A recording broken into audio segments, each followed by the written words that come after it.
All right, sounds great. All right. Hello, hello, hello, everyone. How are you doing? Welcome to the future of Project Excellence, where today's topic is about managing cybersecurity in Agile and Waterfall projects. Let me introduce the people that I have here because we have an extra special guest. This extra special guest that we have here is Ted Sanders. Ted is a Yes, sir. cybersecurity leader, adjunct professor. He has a lot of expertise in solving complex cybersecurity challenges, risk management, IT service delivery, strategic program management, and mentoring future professionals. Absolutely love that. Has served several roles at Bank of America, including Senior Information Security Officer, Threat and Response Manager, and Risk Leader. Other roles include cyber advisory, healthcare IT, audit readiness, and third party assessments. He has an MS in cybersecurity from the University of Dallas. Love it. And a BS in mass communication from Texas A&M, man. Welcome, welcome, welcome, welcome, Ted. We appreciate having you here. So, just so you understand, we got the rest of our cast of characters here as well. We got Mr. Lee. Lee is a legend, as I always tell you, right? So Lee is a founder of the PMP, the last remaining founder that we have, and he's a PMI fellow, right? And we're gonna let him tell us a couple of things about the things he's doing in the near future, at least right now. Over the past 5 decades, Lee has trained over 50,000 people, man. I mean, I'm just blessed to be in his presence. He's been to over 20 countries. He was just telling the story, man, about how it was all extra warm in Singapore. So he still is traveling like a maniac. Do you understand? Training people and giving people all that great knowledge. Um, Lee has a project management master's from George Washington University, and notably, one of his claim to fame, what a lot of people see when people write about him, is that he took a 3 year timeline and turned it into 18 months for one of those big projects. So, welcome, welcome again, Lee. And then you have the last guy. I'm just a simple guy here. I'm a certified Scrum trainer. I'm the first Black certified Scrum trainer. I'm in school right now as a PhD candidate in industrial organizational psychology with a specialization in evidence-based coaching. I am going to be the one that's, kind of shepherding everything around here. So I want to make sure that we give a nice welcome and throw some applause out there for everybody to hear. So welcome, welcome, welcome, fellas. This is a great one. So I'm going to ask Lee first, since you are the statesman here, right? Tell us what you got going on. Tell everybody what's happening with you at this time. Sure, be glad to. Thank you. Right now, we are just in the process of forming a new project management credential. We just went live on the 3rd of this month. That's not intended to compete with the PMP because we got 1,500,000 of those. So what we've done is create something that's a follow-on, that's a complement to the PMP that really focuses on real world project management, not theory. We don't. Hmm. It's not a bunch of theory. It's 29 courses in a year. You get a year to take the 29 courses, and at the end of that time frame, you can take an exam and Hmm. become a pure project manager. So that's what's taking up my time right now. That and traveling around to some of these places in the world I haven't been. This year, I've decided I'm only going to go places I haven't been. Oh, So uh, I've got some crazy ones lined up: Pakistan and Rome, and a few places like that that I haven't been to. So that's what I do. I travel, and like I tell people, whatever money I make, and it ain't a lot, I'll tell you that right now. Whatever money I make because I know how to talk. yeah. You give me a subject, I'll talk it. So I'm anxious tonight.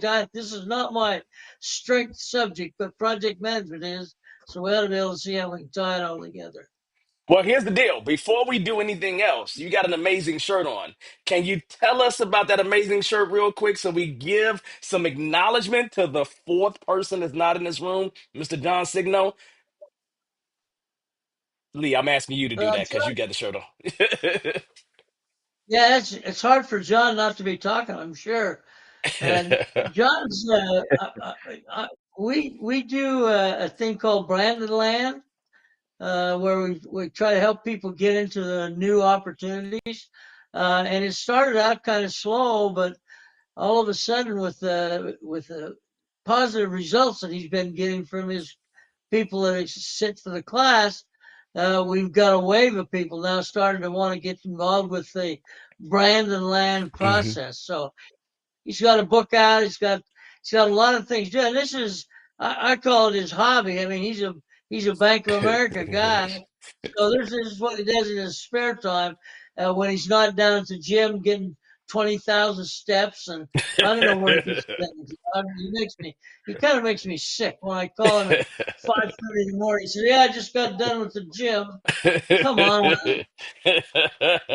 Well, I agree with that because we was seeing who knew him the longest. I've actually known him the longest. I think Lee, you known him the less, and Ted's sitting right in the middle. So Ted, Yes, I'm gonna go sir. ahead and bring you up next. So I know you got maybe a CISO XC event. You got a few things coming up. So tell us about what's coming up for you.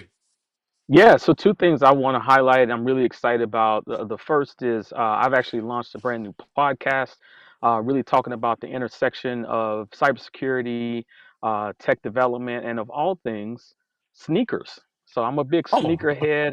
I oh, love all right. old school sneakers, and so we have debuted that actually this weekend. So that's going to be Nice. on all streaming platforms, YouTube, Spotify.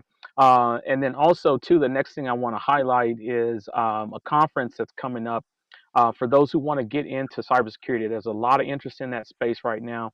You see a lot of people that even may be project management professionals that want to kind of pivot and have a more Hmm. focused, next chapter on cybersecurity. And that conference will be coming up March 23rd through the 27th in Irving. It's Hmm. actually there's a URL, min cybsec.org for that Hmm. event. But it's really going to be an opportunity to coach people on how they map their existing skill set to roles in cybersecurity. And so, really excited about that. And then, one Wow. thing I forgot to mention too, I'm going to be Yeah. teaching an applied OSINT course starting actually the week following. So there's Hmm. a lot going on in the space, and I'm excited about tonight because it's all about intersectionality too. We're connecting the roles and the world of project management into how we Hmm. actually deliver effectively and incorporate cybersecurity. So that's what's going on with me. Back over to I, you, I Devon. absolutely love it, man. I'm gonna give you some applause in the room for starting that sneaker business, right? It's always great to be Yes, an sir. entrepreneur and make things happen. So I wish you the best on that. And here's the deal. Make sure you give me the link. We will add the link to the conference to the description. I'll make sure it gets to the Right. top of the description for this event, and we'll save it there. So, and then if anybody is looking for it or want it, we can actually make sure we send it to them. And then if you just if I had it right now, I'd just go ahead and make sure it's dropped in the comments. So let's make sure we take care of that. So anybody that's interested, please do that. I have a kid that's trying to get in the jump cybersecurity. So Ted, I'm definitely gonna connect you with him. So that's Yes, an sir. amazing thing. So this is I love it. I love it. I absolutely love it. And for me, y'all, I don't have anything going on. But a lot of stuff, right? I'm really working on my dissertation more than anything else, y'all. So realistically, uh, pray for me. That's what I just say. Pray for me. Okay. All right. So here's the deal, y'all. We're going to get ourselves going and get ourselves started. And realistically, we have questions. We always start with just 6 questions. You are welcome to drop any comments that you have in the comment section, right? So please go out there, drop any comments. But let's start off with our first question, y'all. Are y'all ready? We're ready. All right, so here's our first question, fellas, right? Why is cybersecurity now considered essential for project management, whether it is Agile or Waterfall? I'm going to start off with Ted on this one. So, Ted, what do you think? Yeah, so I mean, this is a great question to start in with because I think it builds on that principle of intersectionality. Historically, if you think about cybersecurity in the broader context, it's been thought of as something that obviously is very aligned to tech operations, right, and sort of the infrastructure side of things. But I personally believe, in my experience, it needs to be baked in rather than bolted Yeah. on when we're talking about projects, right? It's a lot easier and less costly to build in the security requirements on the front end, even when you're Hmm. gathering the business requirements, right? Really understanding how that impacts the security risk conversation. Hmm. And if we think about it from the standpoint of like software quality, for example, ISO has some great standards out there. I'm thinking specifically of 25010 software quality. Hmm. They kind of always had security as its own pillar. But Hmm. if you look at it in the broader context, you can have a defect, right, that Yeah. actually translates into an operational risk or Hmm. causes a problem with other performance metrics, usability, reliability. And even more importantly, we start to think of cybersecurity in the business resiliency context, right? Yeah. How does that impact availability? So CIA is the triad we use in cybersecurity: confidentiality of the data, integrity of the data, but Hmm. also availability of the actual product that you're delivering through the Yeah. project management lifecycle. So I see it as an essential component. Regardless of which methodology, Agile Waterfall, it needs to be factored in. It needs to be factored in early in the process. I would agree with that. Lee, do you have any thoughts on that? I have a lot of thoughts on that. Mainly, I think the thing that I'm concerned about is that project management is the place we're going to catch this stuff. We've got to do it in the very beginning when we do work breakdown structures, when we do integrated logic network schedules. We've got to look at where are the potential locations where we can begin to experience. Every time I read this report the FBI did that Hmm. last year there was almost $7 billion of impact from cybersecurity attacks. Now I got to tell you, $7 billion, that's a lot of money. And if Yes. we can do something to catch that earlier, I do think in this particular case, I'm a waterfall kind of guy, but I think in this case, Agile makes a lot of sense because we can do it as we go. Yeah. Where with predictive, Yeah. you try to do it all on the front end, and I've never had a project go like we said Yeah. it was going to go on the front end. Mm. So I think it does lend itself much more effectively to Agile. Well, I would say I agree with that, right? Because one of the things that we have to remember is that when it comes to cybersecurity, it is a business imperative, right? There is rising cyber threats. If you've ever experienced, well, most of us experience phishing attacks, but if you've ever been in a company and seen a ransomware attack happen, that's a situation and a half, right? You think about just in the news, how many data breaches from companies that we get products from, right? That we readily give our information to, social security numbers, all kinds of things like that, right? And so realistically, cybersecurity has to be integrated from the very beginning, and agile is a perfect way to do that in an iterative incremental way, because if you don't do it you could be impacted by tremendous financial loss.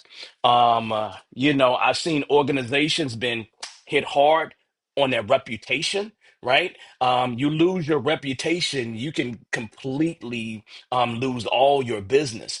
And then when you think about the government, there's a lot of things happening with the government right now, but you think about regulatory penalties, right? That's another place where we could be hit really hard. So whether it's Agile or Waterfall, and obviously I'm the Agile guy, so I'm going to lean in that direction. But regardless of whichever one it is, cybersecurity really ensures the integrity of the data. That's super important. Us remaining in compliance, and then realistically resilience within our systems. Like I'm doing something on team resilience, so I got to bring that up. But resilience within our systems, because the thing about it is that when it comes to these hackers and the people that want to do us harm or just want to be in to play around, right?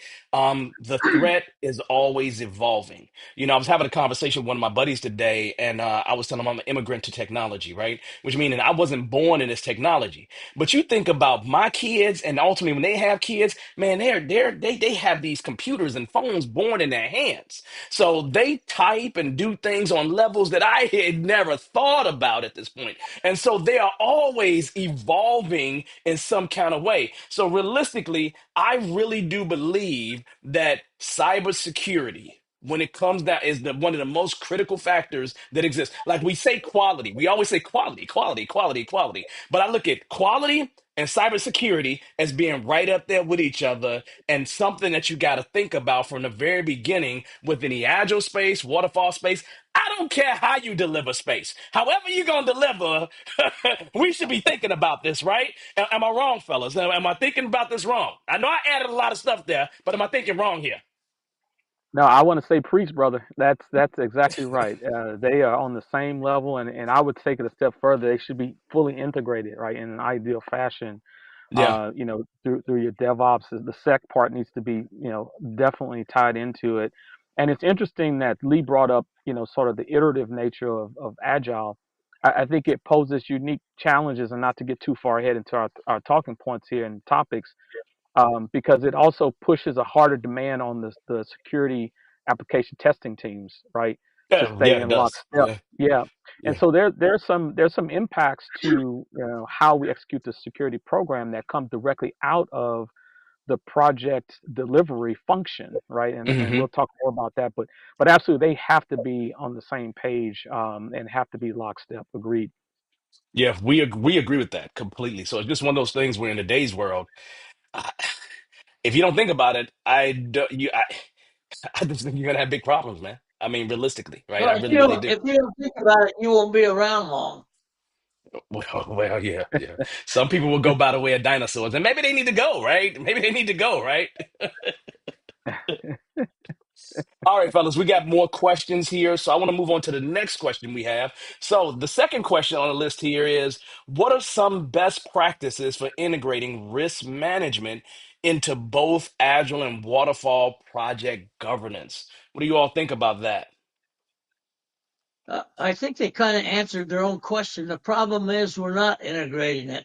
We're not doing risk management even close to the way it's been developed. And it's Hmm. one of the weaknesses I see in all of our project work, but especially where it comes to the cybersecurity. If we don't catch it early, it's going to catch us later. And I Yeah, think rolling that idea of risk management, finding out what the risks associated are, and managing each one of those, it's a very tedious job when you think about it, because there's yeah, so many places that you've got to pay attention to. And the bigger the project, the more integrated it is, the more challenges we face. And I don't yeah. think that the organizations allow enough budget to cover cybersecurity work. I think they're hoping on a prayer to get done. I think until we start to really invest in risk management, true risk management, we're going to end Hmm. up paying the price at the end. Yeah, I agree with you. Any thoughts on that, Ted? Yeah, and I want to take a slightly different look at it, and I'll throw this disclaimer. I'm sharing information that is in no way, indicative of, my professional employment. But I'll tell you this: I think it varies based on the size and complexity of the organization. I Hmm. think in heavily regulated organizations, large banks, there has been a focus on that because the stakes are so high. Hmm. Number one, like my uncle used to say, why do the bad guys go after the banks? Well, that's where the money is, right? And Hmm. so the attack surface and the level of exposure to risk kind of elevates cyber in a different way. I think there are other sectors and verticals in the marketplace that don't necessarily have the level of focus, either even from a regulatory standpoint. And Devon, you talked about that earlier. So I think there's huge variation, but that is kind of indicative of what Lee said. There's a lack of focus. There's sort of Yeah. a historical element of not focusing on it. And I think the last point I want to make on this is even in large complex enterprises, cybersecurity has often been thought of purely as an operational risk for many years because it was just thought of as, oh, it's impacting, Yeah. servers in the data center, right? Oh, Hmm. okay. And but now there's a reimagining of that to connect the enterprise risk management framework, meaning the top of the Hmm. house risk, and realizing that because technology is so pervasive, and you said that too, as far as Yeah. the digital world that we live in, and how even Hmm. our younger generation they're digital natives, right? They come Yeah. here already with a phone and a tablet from the Yeah. hospital, right? Right. Yeah. You can't escape it, right? Tech is everywhere. Tech is driving our economy, and so we have to catch up. We got a lot of work to do, and that's why we're here tonight to talk about it. I agree with you. Um, what I would say, you said something that made me smile earlier, Ted, and you said DevOps, and then you said including the sec, right? And when he said that, he's saying, development, security, and operations being one, and building a culture around that. When you said that, the biggest thing that I thought about was stakeholder collaboration. Right, working across different areas like the compliance teams, IT, that built-in DevSecOps to make sure that security is kind of woven in to the governance that we're having, right? So we're making sure that we're getting these things done, right? The other thing that I thought about was security as a called out, integrated deliverable. Right. In the agile world, we deliver iteratively and incrementally. In those deliveries, security can be handled inside of every single thing that we do along the way, piece by piece. So it's one of those things where we build toward the ultimate place where we want to be. So thinking of security as just not operations, but it is part of our deliverables, and they go lock and step together. Um, but when it comes to risk, in an agile world, we eliminate risk by delivering smaller things sooner. So risk identification for us is early and continuous. It's always continuous. We start those discussions. If you're doing Scrum, every single sprint plan and every single sprint review, you have conversations that can lead into that, right? And if we do that and we kind of include cybersecurity in that, now we can model threats and we can talk through impact analysis. And then we can determine early on vulnerabilities within areas that we're working in, and then making sure that we are continually integrating those things all the time. So we're testing smaller pieces, and then as we get bigger, we're still testing the bigger, smaller piece that has evolved, but everything else that we've done before. And that way we're system testing, and we're testing all these different things along the way because we're prioritizing it in, right? And regardless of what your security frameworks are, the compliance is, I think from an agile perspective, it is just one of those amazing things that we can incorporate and really, really be ready, at the end of any particular cycle, right? Up through whatever requirements we've done up to that point in time. So realistically, risk management, cybersecurity, I just look at all these things being integrated into every iteration, every single sprint. I don't see them as being a different part of what we do. They're part of everything that we do. So let's do it and let's keep doing it. Does that make sense, fellas? Absolutely. Yeah, I think we talk about this a little bit later on, but I think one of the big issues is stakeholder identification.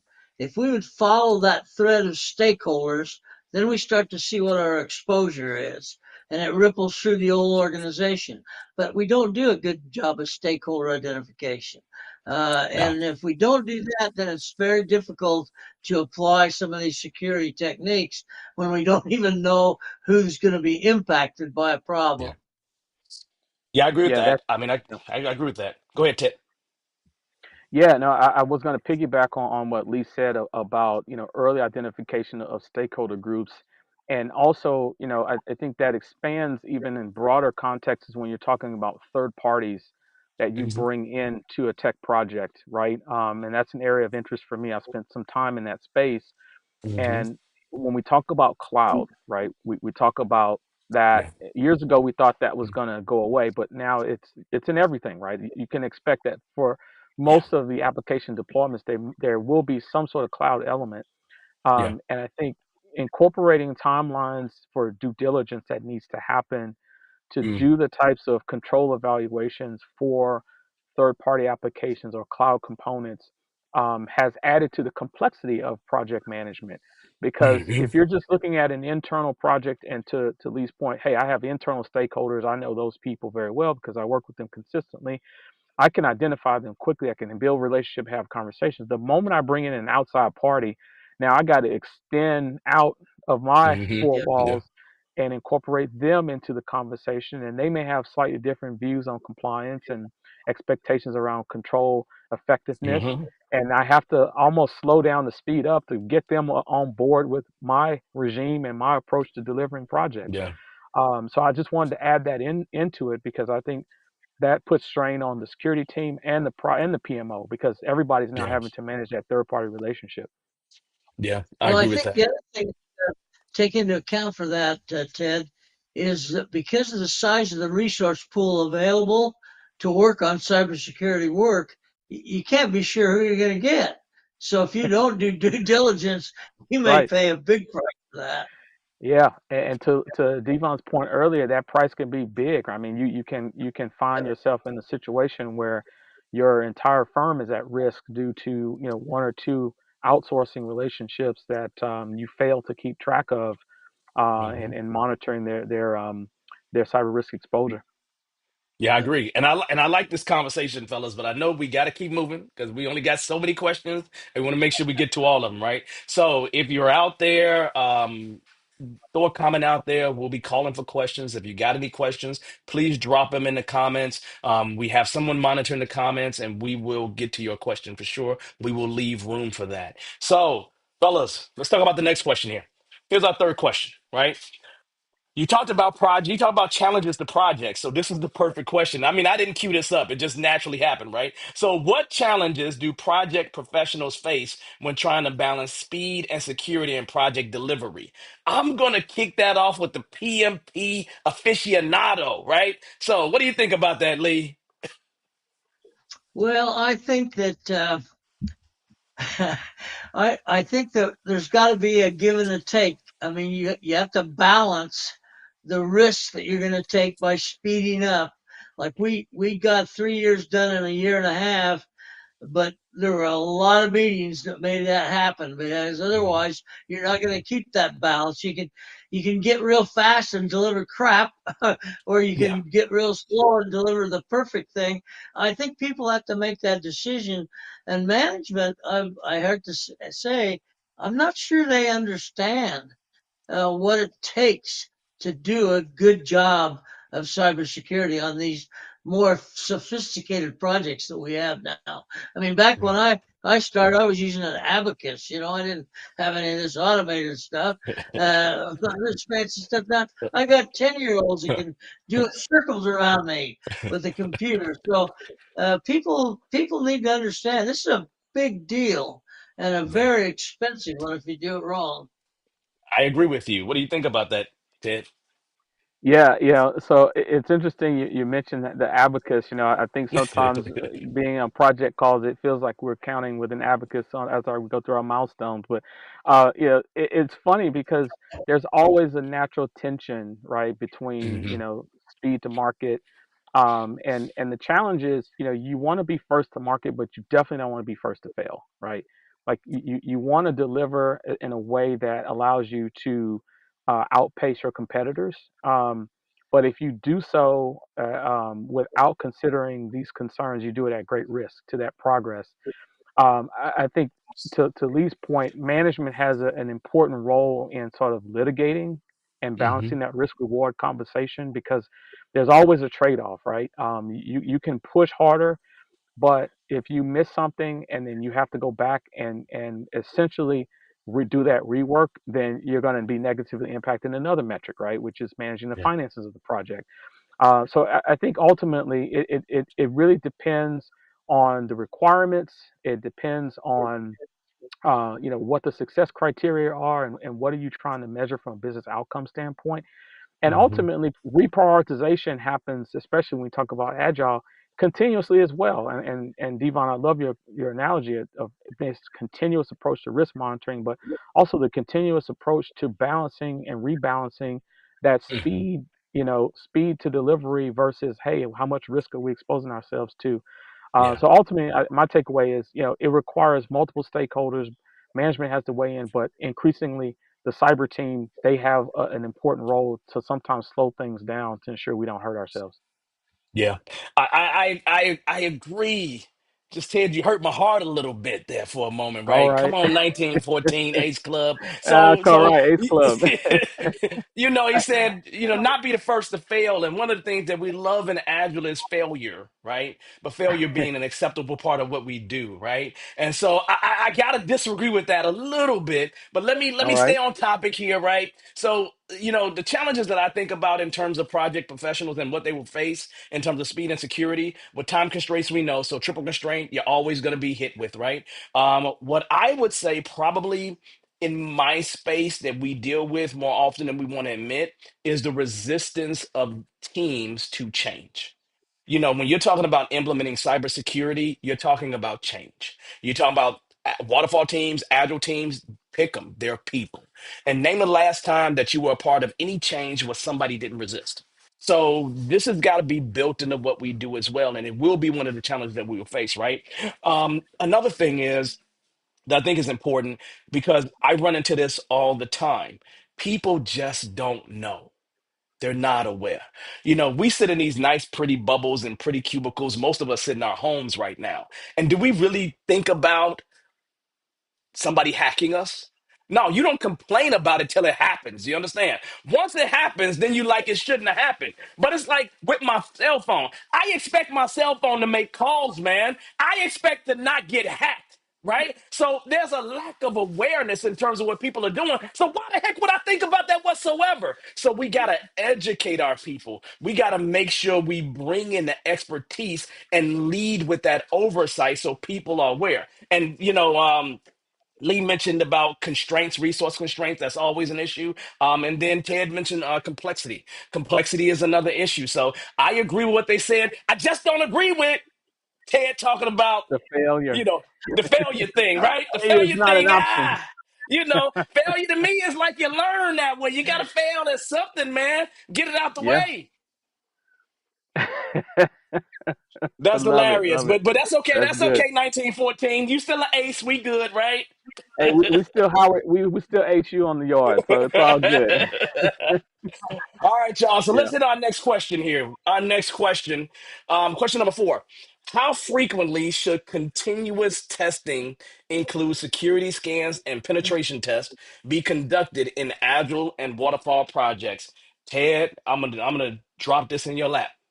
Yeah, man. This is a one that's near and dear to me, because Hmm. I align this to thinking about projects from a release standpoint, but Hmm. increasingly, especially with certain types of application deployments, you're not always waiting for the next release because there are micro changes that may be occurring. And I want to go back to what I said earlier too about the introduction of cloud hosting infrastructure and underpinning changes and configuration changes that may be happening even underneath the code. Meaning, okay, a code Hmm. change happens, but there could be a change in a configuration that also Hmm. needs to be tested. So it's not just Yeah. even anymore just testing using SAST or DAST, dynamic application testing or static testing. It's also thinking of the whole ecosystem that's around it. And Hmm. so I think it's also so it's about timing, but it's also Hmm. deeper into the stack, Yeah. right? And ensuring that not only are you scanning, but you're doing pen testing Hmm. inline. And this kind of sets us up for other conversations about new tooling that kind of automates Yeah. that and makes it a little bit easier. But I'll add to this, it's not just continuously testing, but it's inline remediation, right? Hmm. And then reporting out within the project, life cycle on those quality measures and how those metrics are changing as the project is unfolding. I Hmm. think the theme here is continuous. I think that's one word we take away from this whole conversation. Yep. The expectation is that we're moving constantly and we're constantly monitoring. See, here's one of the problems that we have when you're such a deep professional. You start saying things like pen testing. Don't nobody know what pen testing is on this call. Could you at least elaborate on this stuff more? But anyway, It's a pen test, man. Come on, we know it.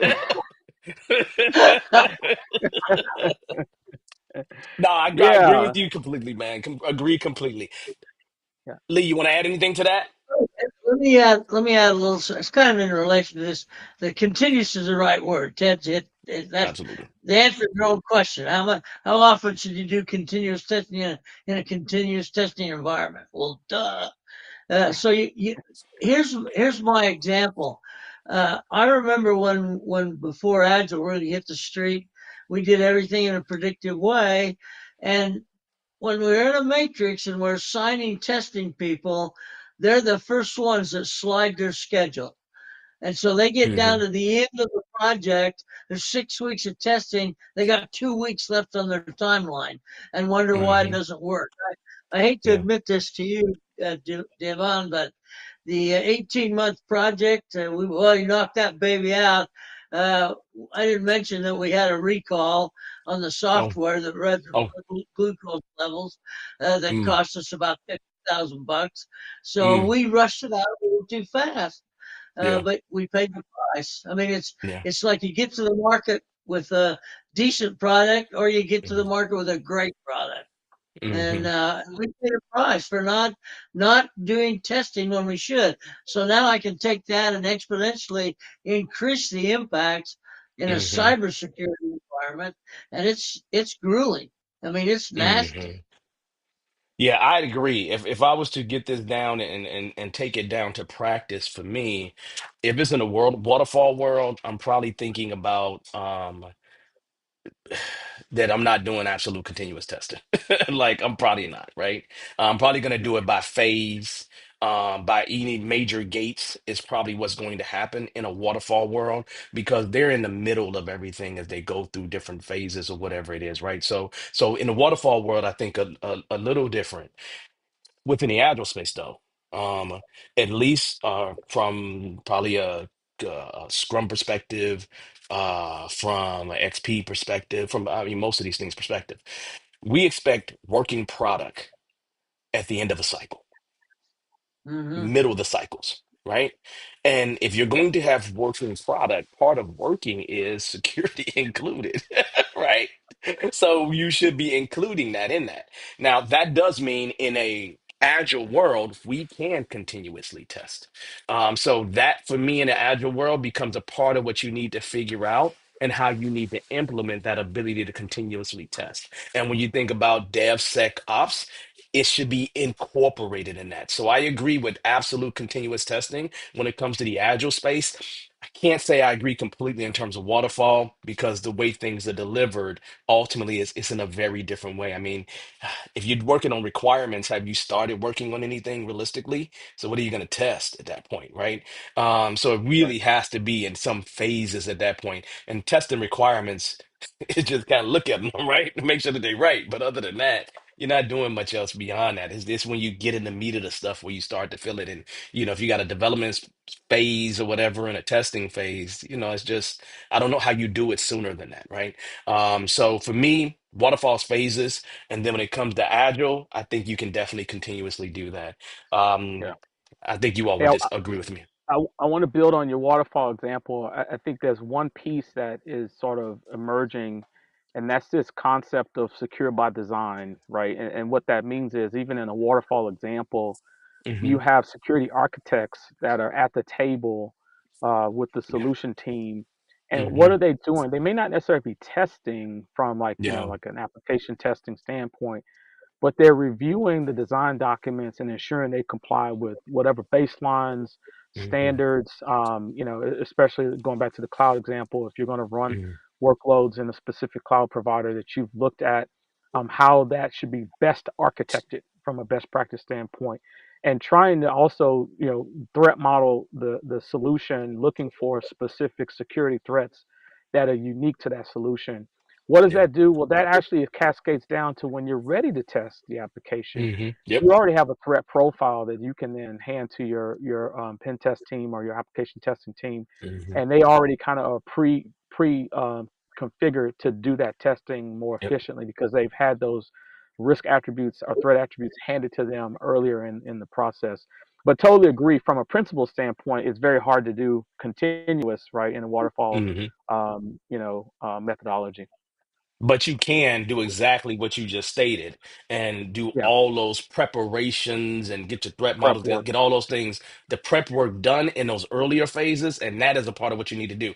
I agree with that completely, right? And the thing about it is real crazy, Ted, is that every agile project, most of these projects that exist are hybrid. So every Scrum project is not delivering every single sprint. So the sooner you Yeah. get security involved, the better. So our main thing is even Mhm. if you're not continuously testing, get people involved early, right? Those stakeholders involved early, so then they're prepared. Am I correct on that? Yeah, absolutely. And I think that goes back to what Lee said earlier, the stakeholder identification and engagement. Absolutely. Yeah. So really, really important. I don't know how you get past that. Anything you want to add to that, Lee? Yeah, well, I was going to just make a point that if you think of an analogy of a construction project, they're trying to inspect in the quality. The architects designed it appropriately, but they're doing those random checks. You can't go to the next phase until you pass that test. Hmm. It's the same basic fundamental Yeah. concept. It's not like this is brand new stuff. It's just reformulated to meet the environment we're in right now. Hmm. Yeah, I well agree with said. that completely. Yeah, very well said. Yep.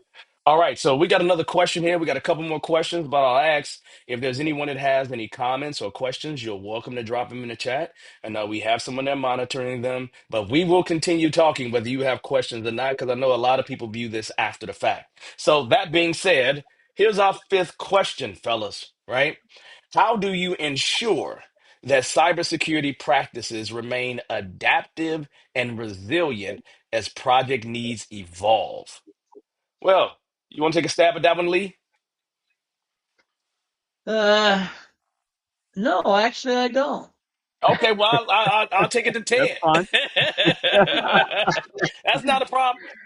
What do you I think, mean, Yeah, Tim? my no answer worries. would have sounded just like the question. That's all No, good. I'll jump in as the CISSP on the call. Yeah, so a couple of things, right? I think continuous feedback in terms of ingesting changes in the threat environment and threat landscape, right? I think, Hmm. we mentioned that earlier. Just, we're in an unprecedented period of time where threats against the enterprise are increasing, right? Daily, weekly, Hmm. monthly, across various sectors, but specifically whether it's nation state activity, hacktivism, and sort of people that have Hmm. more political motivation, right? Having that information inform, right, how you are looking at your control effectiveness, I think is critically Hmm. important. That drives that adaptability, and which actually translates into better resiliency, right? Because by Hmm. doing so, you're not just looking at it from a compliance standpoint, because there's a misconception that if I'm compliant with a specific standard, that I'm Hmm. more secure.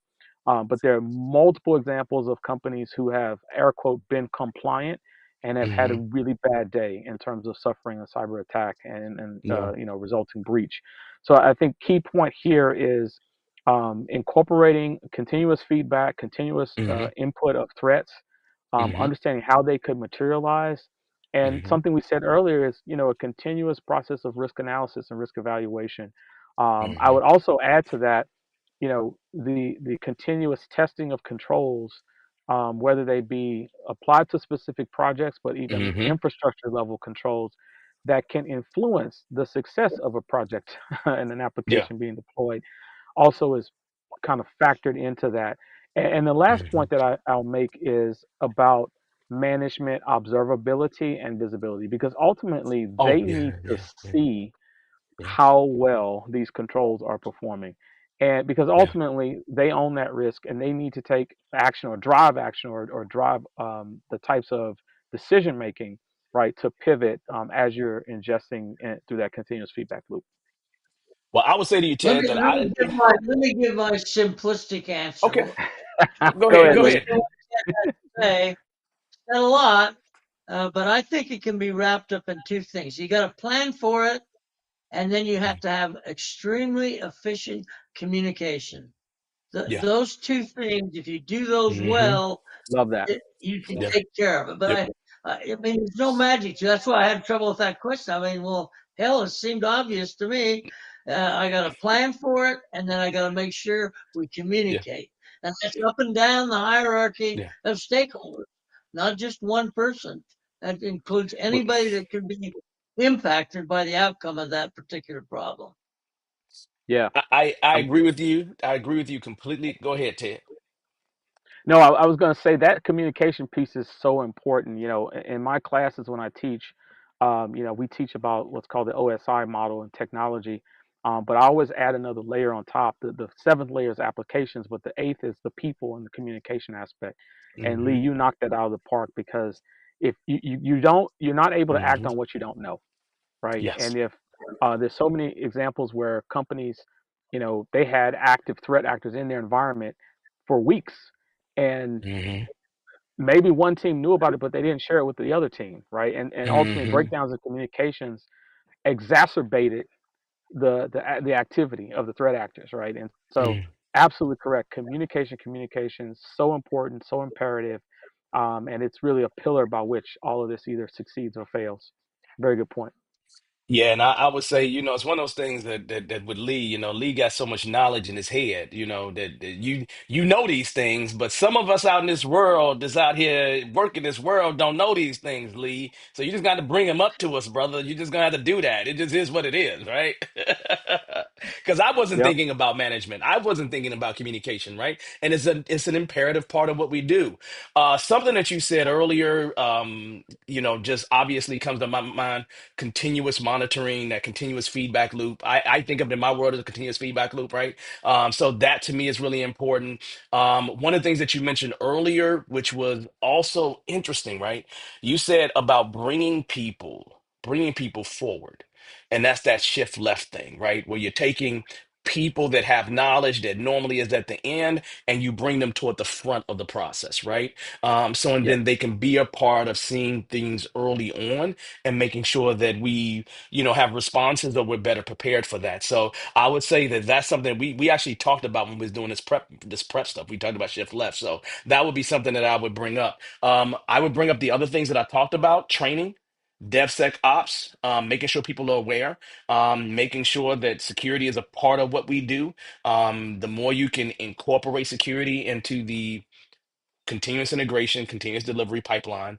I was about to say CI/CD, but continuous integration, continuous delivery pipeline, the better it's going to be. And I think that one of the things that I keep hearing from Ted, which is helping me, is that you got to in you have to increase your intelligence quotient on cybersecurity individually, team level, and organizationally, right? Absolutely. And the more you do that, the better all of us are, and the better your customers are. So I'm just making that up, Ted. I don't come from a special book. I'm not teaching nobody in no classes, man. So I'm just letting. Now I haven't trained 50,000 people, Lee. But that's what I thought. Intelligence That's quotient of great. cybersecurity. That's interesting. That's crazy. But that's what Yeah. I think, right? So that's good. Yeah. All right, fellas. Well, So go ahead, Ted. no, no, I said that's a great point, and I think the awareness piece goes hand in hand with the training piece, right? And the way I think of it is, security is everyone's responsibility. It's not just the cyber team. It's everyone who's all involved with the project. They need to have an understanding and appreciation for that work, and they need to advocate for it, even if it Hmm. means that it sometimes goes in direct conflict with a specific ambition related to delivery. But as long as everyone buys into that and supports that, it ensures that it remains in the forefront. Great point. I I agree with you, and we had a comment here that I would love for you all to see. Right, this is from Julio here. In cybersecurity incident responses, stakeholder identification is crucial. We need to delve into the wide spectrum of people involved in the project, including from C level to final users. Any thoughts on that, Ted? Yeah, I mean, Julio, great summation of what we're talking about here. That is so important because of the nature of the impact and the role in which managing a crisis, quickly can spiral into a negative news event or another, situation in which, regardless, the C level has to respond. So, absolutely correct. Yeah. Yeah, you Yep. you hit me when you said like you made my whole heart just dropped when you said negative news event. It's similar to a resume generating one, but yeah, absolutely. Negative news event. That's, that is crazy. I'm like, whoa, wait a minute. I don't want to have any negative news events, man. No, not at Oh, all. that's hilarious. All right, so we got one more question here, fellas. And this last question, It's really simple here. You know, AI is in everything at this point.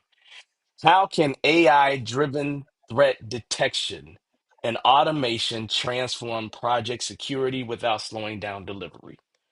Ted, I'm gonna let you lead us off on that one. Yeah, so this one's near and dear to me. I consider myself an emerging AI advocate. I do believe in a lot of the capabilities, but there's Hmm. some concerns, right? And so I'll address both. From a capability standpoint, we talked earlier about this natural tension between speed and safety, or speed and reliability. How quickly can we execute the project, but can we do it in a way that achieves the objectives, the business objectives, in a safe and responsible Hmm. way? I think AI has the ability, especially from an efficiency standpoint, to take routine tasks that we Hmm. rely heavily on human effort, right, Hmm. and drive what I would consider to be intelligent automation. We've had automation for quite some time. Yeah. We've had machine learning for quite some time, right, where we take a process and we essentially model that process, and then we write code, or we write, algorithms that essentially replicate that. Where we are in this sort of phase of the evolution is now we have, AI agents or agentic AI that can essentially mimic decision making, right? And so Yeah. imagine, even as a PM, right, Hmm. being able to use AI to help you manage the project. Even Hmm. from an efficiency standpoint, having AI that can capture simple things like meeting notes, meeting minutes, Hmm. scheduling, automating, communications, all those small incremental efficiency gains. What does it ultimately Hmm. do for the PM? It helps them deliver faster and more efficiently. In the AppSec Yeah. and the security standpoint, AI is now being used to do pen testing, right? You can essentially mimic certain types of application tests, whether they be based on OWASP or other types of testing frameworks. And the AI, essentially, with the right credentials, can essentially simulate different attacks. What does that allow you to do? Maybe I don't take all my pen testers off of that. I reserve them for the most critical applications, but for the less critical applications, I will leverage AI to do that. So to sum it Hmm. up, right, AI has potential, right, to expedite delivery in a way that still allows the human to have oversight, and still have a management authority over those activities. Yeah, yeah, I'd have to agree with you. Any thoughts on that, Lee? Yeah, I do have some. I'm worried about AI, to tell you the truth. I think that people are, because we're hitting them with so much publicity about AI. I think people are starting to think it's going to take over and do their job for them. And I think until people understand that the real advantage of AI is the speed with which they can provide decision support information. And if you think it's any more than that, then you're mixed up. Hmm. I mean, I agree with all the machine learning and the redundant tasks and all that, but that's not where we get projects done. Project managers use their head to use the data that's available to them to make positive decisions. I put it this way: when I talk about AI to people, I say, I wish the hell I'd had AI 20, 30 years ago. I'd have looked like Hmm. a star because you can get information that makes you look really smart. But I didn't get any Hmm. smarter, I just got more data. Yeah. Yeah. Well, Yeah. I agree with that, right? If I was to bring this, so let me talk from two angles here because I think this is important. Um, Let me answer the question first, right? Um, I believe when it comes to cybersecurity, project security in general, one of the biggest advantages that AI can bring to the table for us is more real-time identification of threats. I think that is one of the true advantages. Um, we as humans, we do really bad jobs at doing the same thing over and over again, and having something to help us with that, where the menial routine things, right, are done, and then if there's a fault or something like that, it alerts you and lets you know.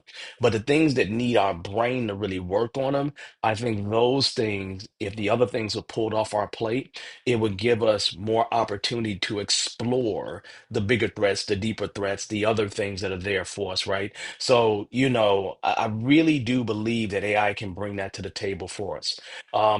So realistically, automating routine security tasks, it's one of those things where I've seen an AI Scrum Master. I think that's a great thing because doing normal Scrum Master task or normal project manager task, it pulls that project manager or whoever it is to the place where they can really use their brain. So I think that's really important. The other thing that I really love about what AI can help us do is enhance our ability to predict things, right? AI can help us to forecast potential risk.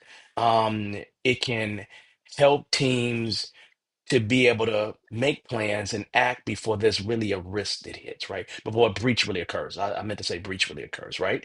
Um, but let me move this back to the literature in terms of being a PhD. Um, what I found from many of the studies that I looked at is that we as humans don't trust AI to make decisions for us. So I really believe that the next stage of our evolution is AI being used to augment us, not to replace us. So I think that there's a human AI collaboration thing that will be happening over the next few years. So if you're in security, it is in your best interest to get involved in AI too and be an advocate there because I think it's going to be helpful for you. So, that's what I'll say about that. Any other thoughts from you fellas? Yeah, I want to build on what you said, which I thought was very well said. AI augmentation. Think of AI as a force multiplier, right?